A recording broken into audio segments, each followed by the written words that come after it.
Hello, my name's Patrick McCulloch, and at the moment I just stopped and taken a few shots of these beautiful rice fields behind me here, and I thought I would show you how I process them. I've got a Fuji XT10 and I take them directly into my phone via Wi-Fi. I use a program called Snapseed on my Huawei MATE 9 phone for editing. This program's completely free. I recommend everybody download it, and it does an amazing job of photographs. Have a look at this. This is the photograph before and this is after. I think you'll agree there's a big difference.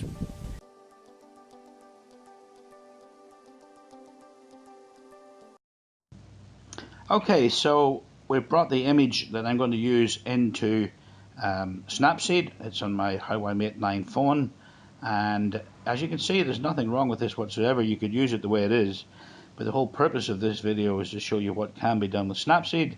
So let's do something. Let's start off by pressing the little pen at the bottom right hand corner. This brings up a tools menu, and what I tend to do with most of my photographs is to start by increasing the structure.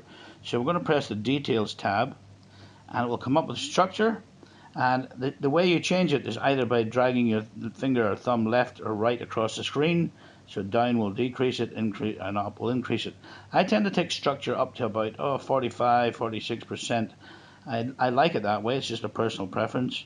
Now when I'm happy with that, I just press the tick button on the bottom right hand corner. Okay, now I also like to bring up the sharpening, so we'll go back into that again and press the details again. If I drag my thumb up the screen this time, oh, by the way, you might notice the structure set to 0 there, but in actual fact it has been changed from the original.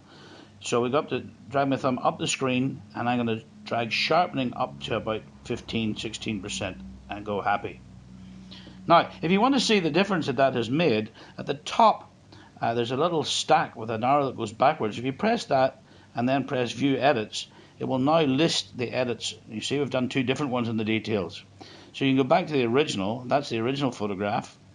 That's after we added the structure, and that's after we added the sharpening. Now at the moment it probably doesn't look like much, but let's keep going.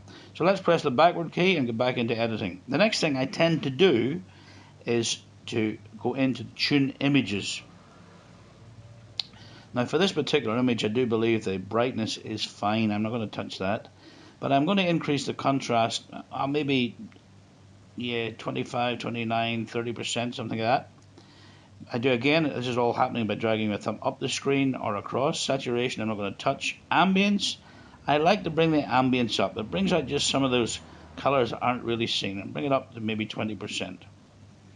21, 20, it doesn't really matter, around that. Okay. And highlights I take down. I'm going to take way down about 50%, and I'm going to bring up the shadows 25, 26. I'm happy with that. I'm going to press the little correct key in the bottom right hand corner. Now the next thing I tend to do is to add a vignette.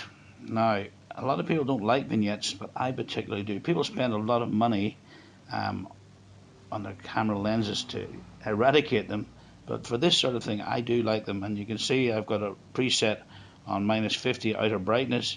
Again, I can drag left or right to increase that or decrease it. I think 50, 53 is fine. I'm happy with that. And this image is almost done. I just want to do one more thing to it, and that is I'm going to go into the brushes, and we have a choice here in brushes of dodge and burn, exposure, temperature, or saturation. I'm not going to change the exposure, temperature, saturation of this particular image, but I am going to use the dodge and burn.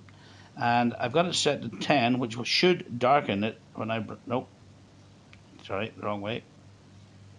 -10. When I rub my finger along, it will darken the areas. You see it darken just along that back area, and I'm just going to add little bits of darkening here and there just to add a difference to it. Now if you want to be more accurate, you can pick your finger and thumb and pinch out the way, which will let you zoom in on areas, and then I can just do, for instance, the back of these leaves.